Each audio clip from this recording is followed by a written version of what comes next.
नमस्कार. श्री स्वामी समर्थ. आपले धार्मिक संग्रह व कथा या यूट्यूब चॅनलवर स्वागत आहे.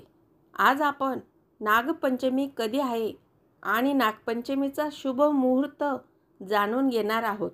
त्याचबरोबर नागपंचमीची पूजा कशी केली जाते आणि नागपंचमी का साजरी केली जाते अशा सर्व प्रश्नांची उत्तरे आपण आजच्या व्हिडिओमध्ये पाहणार आहोत. त्यासाठी व्हिडिओ शेवटपर्यंत नक्की ऐका. व्हिडिओ आवडला तर व्हिडिओला लाईक आणि कमेंट नक्की करा. चॅनलवर नवीन असाल तर चॅनलला सबस्क्राईब करा आणि बेल आयकॉनला क्लिक करायला विसरू नका. चला तर मग आजच्या व्हिडिओला सुरुवात करू. श्रावण महिन्यातील शुक्ल पक्षातील पंचमी हा नागपंचमीचा सण मानला जातो. श्रावण महिना सुरू झाला की अनेक सणांची रेलचेल सुरू होते. हा महिना प्रामुख्याने सणांचा आणि व्रतांचा महिना मानला जातो. या महिन्याला धार्मिक महत्त्व अधिक आहे. श्रावणी सोमवार, मंगळागौरी, जिवितीची पूजा, नृसिंह पूजन या व्रतांप्रमाणेच श्रावण महिन्यात अनेक उत्सव साजरे केले जातात. श्रावणातील प्रमुख आणि महत्त्वाचा सण नागपंचमी. श्रावण शुद्ध पंचमीला कालिया नागाचा पराभव करून यमुना नदीच्या पात्रातून भगवान श्रीकृष्ण सुरक्षित बाहेर आले. तो दिवस नागपंचमी म्हणून साजरा केला जातो. तसेच नागपंचमीचे आध्यात्मिक आणि सांस्कृतिक महत्त्व वेगळे आहे. नागपंचमीला प्रामुख्याने 8 नागदेवतांची पूजा केली जाते आणि ती म्हणजे वासुकी, ऐरावता, मणिभद्र, कालिया, धनंजय, तक्षक, कर्कोटकस्य आणि धृतराष्ट्र. त्यांची पूजा केल्याने शुभ फळ प्राप्त होतात आणि सापांच्या भीतीपासून मुक्ती मिळते.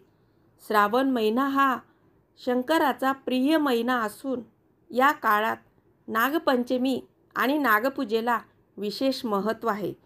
नागपंचमीचा मुहूर्त, पूजाविधी, महत्त्व आणि पूजाविधीबद्दल माहिती आपण आज जाणून घेऊ. नागपंचमी कधी आहे? नागपंचमी 9 ऑगस्ट 2024 रोजी आहे. हरियाली तीजनंतर 2 दिवसांनी नागपंचमीचा सण येतो.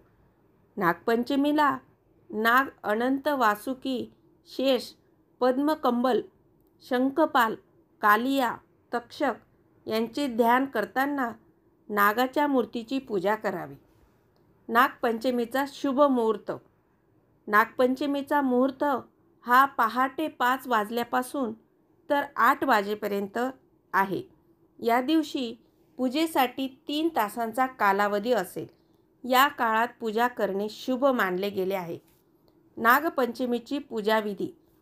या दिवशी पाटावर किंवा भिंतीवर नागाचे चित्र काढावे किंवा मातीच्या नागाची पूजा करावी. नागाला दूध आणि लाह्यांचा नैवेद्य अर्पण करावा. तसेच दुर्वा, दही, गंध, अक्षता, फुले अर्पण करून त्याची मनोभावे पूजा करावी. या दिवशी घरात कोणतीही पदार्थ चिरू नये किंवा कापू नये, तळू नये, चुलीवर तवा ठेवू नये किंवा काही भाजू नये. तसेच कोणाची हिंसा करू नये आणि जमीन खणू नये. नागपंचमी का साजरी केली जाते?